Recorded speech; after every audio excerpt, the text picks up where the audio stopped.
Shin Tae-yong pasang target gila. Tekad bawa timnas Indonesia di Piala Dunia 2026. Dukungan rakyat jadi kunci kejayaan.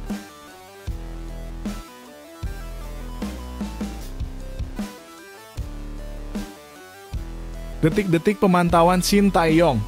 Pelatih timnas pantau langsung pertandingan Malut United versus Persebaya. Ada nama-nama mengejutkan yang jadi incaran.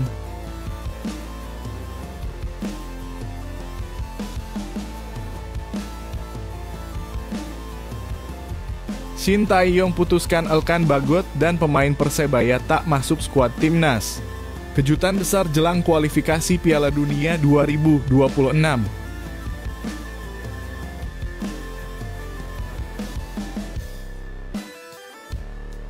Sebelumnya jangan lupa subscribe channel ini supaya tidak ketinggalan berita timnas Indonesia.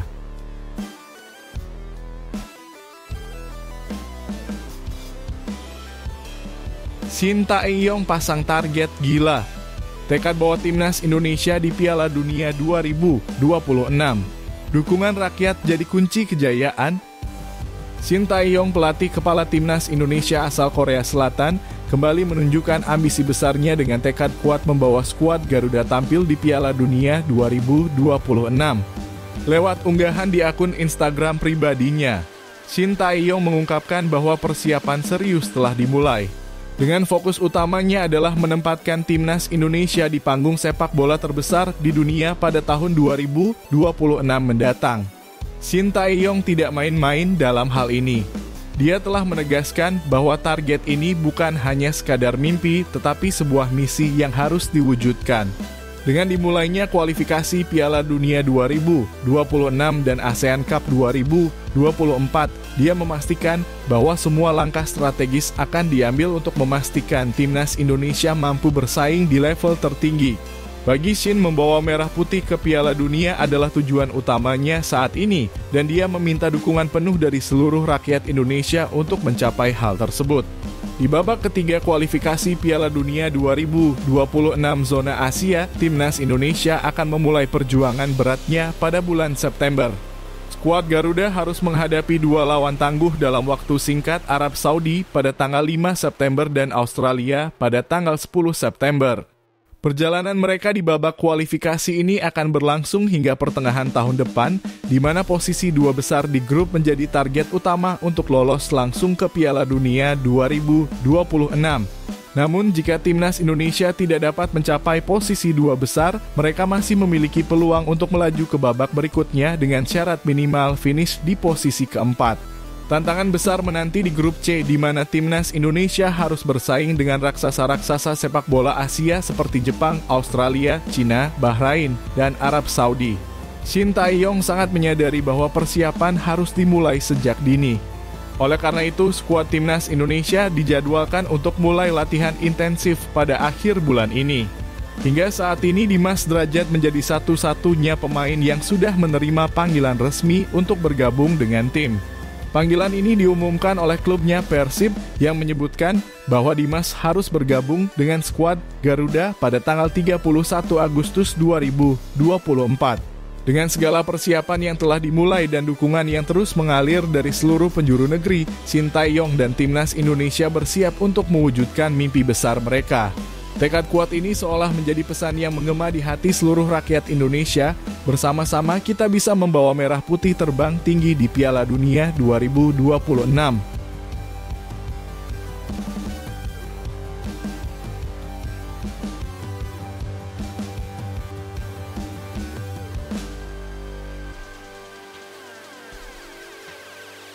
Detik-detik pemantauan Shin Tae-yong. Pelatih timnas pantau langsung pertandingan Malut United versus Persebaya. Ada nama-nama mengejutkan yang jadi incaran. Shin Tae-yong, pelatih kepala timnas Indonesia yang dikenal dengan ketelitiannya, baru-baru ini terlihat secara langsung memantau pertandingan pekan kedua Liga 1 2024-2025 antara Malut United dan Persebaya Surabaya. Pertandingan seru ini berlangsung di Stadion Madia Senayan, Jakarta Pusat pada Jumat 16 Agustus 2024 dan kehadiran Shin Tae-yong tentunya bukan tanpa alasan. Shin Tae-yong yang datang mengenakan kaos berwarna krim tidak hadir sendirian. Dia didampingi oleh tim pelatih timnas Indonesia yang terdiri dari Choi In-chul, Jo Byung-guk, Yoo Ja-hoon, Kim Bong-soo, dan Yeom Ki-hun. Tidak ketinggalan penerjemah setianya Jeong Seok-soo atau yang akrab dipanggil JJ juga turut serta dalam rombongan ini. Kehadiran mereka menunjukkan betapa seriusnya Shin Tae-yong dalam memantau perkembangan para pemain yang mungkin akan dipanggil untuk memperkuat skuad Garuda di masa mendatang. Fokus utama dari pemantauan ini tentu saja adalah untuk melihat secara langsung performa para pemain yang sudah menjadi langganan timnas atau yang potensial dipanggil. Di kubu Malut United terdapat nama-nama seperti Yaakob Sayuri, Yance Sayuri, dan Wahyu Prasetyo yang sudah tidak asing lagi dalam daftar pemain timnas Indonesia. Sementara itu di Persebaya Surabaya, Shin Tae-yong juga memiliki dua pemain andalan yang berada di bawah asuhannya di timnas, yakni Hernando Ari dan Malik Rizaldi. Ini bukan kali pertama Shin Tae-yong dan tim pelatih timnas Indonesia turun langsung ke lapangan untuk memantau pertandingan Liga 1. Kehadiran mereka menjadi sinyal kuat bahwa persiapan serius sedang dilakukan untuk menghadapi laga-laga penting yang akan datang.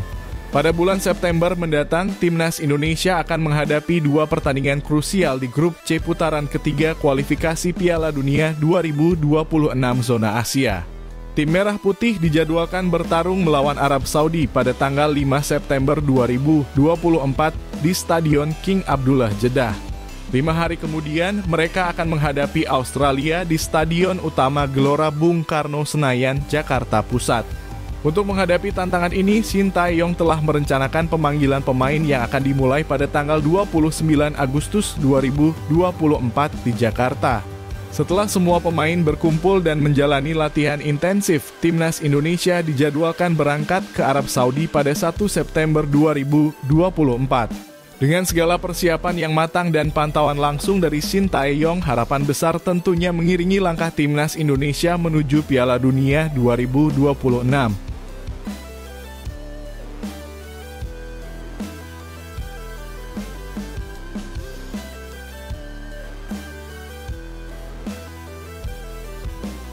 Shin Tae-yong putuskan Elkan Bagot dan pemain Persebaya tak masuk skuad timnas. Kejutan besar jelang kualifikasi Piala Dunia 2026. Pelatih timnas Indonesia Shin Tae-yong telah membuat keputusan mengejutkan yang mungkin tidak diharapkan oleh banyak penggemar sepak bola tanah air. Dalam konferensi pers yang digelar di Stadion Madia Senayan, Jakarta Pusat, pada Jumat 16 Agustus 2024. Pelatih asal Korea Selatan ini secara tegas menyatakan bahwa Elkan Bagot tidak akan dipanggil untuk memperkuat timnas Indonesia dalam laga-laga krusial mendatang. Keputusan ini jelas menimbulkan banyak tanda tanya, terutama karena Shin Tae-yong tidak memberikan penjelasan rinci mengenai alasan dibalik tidak dipanggilnya bek tangguh yang bermain untuk Blackpool FC tersebut. Saat ditanya oleh para awak media, Shin Tae-yong hanya menggelengkan kepala, menandakan bahwa ada faktor-faktor tertentu yang membuatnya memilih untuk tidak memasukkan Elkan Bagot ke dalam daftar pemain yang dipanggil. Absennya Elkan Bagot sangat disayangkan, terlebih lagi karena timnas Indonesia juga harus kehilangan Justin Hubner akibat hukuman akumulasi kartu kuning. Justin Hubner yang mendapat kartu kuning saat timnas Indonesia melawan Filipina dalam laga terakhir grup F putaran kedua kualifikasi Piala Dunia 2026 zona Asia di Stadion Utama Gelora Bung Karno pada 11 Juni 2024. Kini dipastikan absen dalam pertandingan melawan Arab Saudi. Timnas Indonesia dijadwalkan akan memulai perjuangannya di grup C putaran ketiga kualifikasi Piala Dunia 2026 zona Asia melawan Arab Saudi pada tanggal 5 September 2024 di Stadion King Abdullah Jeddah. Laga ini akan menjadi tantangan besar bagi skuad Garuda yang harus tampil tanpa kehadiran dua bek andalannya. Setelah menghadapi Arab Saudi, timnas Indonesia akan kembali ke tanah air untuk menjamu Australia di SUGBK pada 10 September 2024. Spekulasi mengenai alasan dibalik tidak dipanggilnya Elkan Bagot mencuat. Salah satunya terkait dengan ketidakhadirannya saat dipanggil untuk memperkuat timnas U23 Indonesia melawan Guinea dalam laga play-off Olimpiade Paris 2024 pada 9 Mei 2024. Ketidakhadiran ini mungkin menjadi alasan mengapa Shin Tae-yong tidak memanggil Elkan Bagot dalam laga-laga berikutnya melawan Irak dan Filipina pada bulan Juni 2024. Dan kini situasi serupa terjadi lagi, di mana Elkan Bagot kembali tidak dipanggil untuk laga penting melawan Arab Saudi dan Australia. Selain Elkan Bagot, keputusan lain yang diambil Shin Tae-yong adalah tidak memanggil Malik Rizaldi, penyerang sayap Persebaya Surabaya. Pada awalnya Malik Rizaldi direncanakan akan dipanggil untuk memperkuat timnas Indonesia, namun rencana ini harus dibatalkan karena pemain tersebut mengalami cedera. Cedera yang dialami Malik Rizaldi terjadi saat dirinya membela Persebaya dalam laga uji coba melawan Persik Kediri di Stadion Gelora Bung Tomo, Surabaya, Jawa Timur pada 4 Agustus 2024. Shin Tae-yong menjelaskan bahwa cedera yang dialami Malik Rizaldi cukup serius, yaitu robek pada bagian betis yang membuatnya tidak bisa berlatih hingga saat ini. Akibat cedera tersebut, Malik Rizaldi belum bisa kembali bermain membela Persebaya di Liga 1 2024-2025. Dalam rencana awal, kami sebenarnya ingin memilih dia, ungkap Shin Tae-yong. Namun, karena dia mengalami cedera, kami tidak bisa memasukkannya dalam daftar pemain yang dipanggil. Dia mengalami cedera robek pada bagian betis dan saat ini tidak bisa latihan, tambahnya. Keputusan-keputusan ini tentunya menjadi tantangan besar bagi timnas Indonesia yang harus menghadapi 2 laga krusial dengan skuad yang tidak lengkap. Namun dengan strategi yang matang dan persiapan yang baik, Shin Tae-yong dan skuad Garuda tetap optimis untuk menghadapi tantangan berat di kualifikasi Piala Dunia 2026.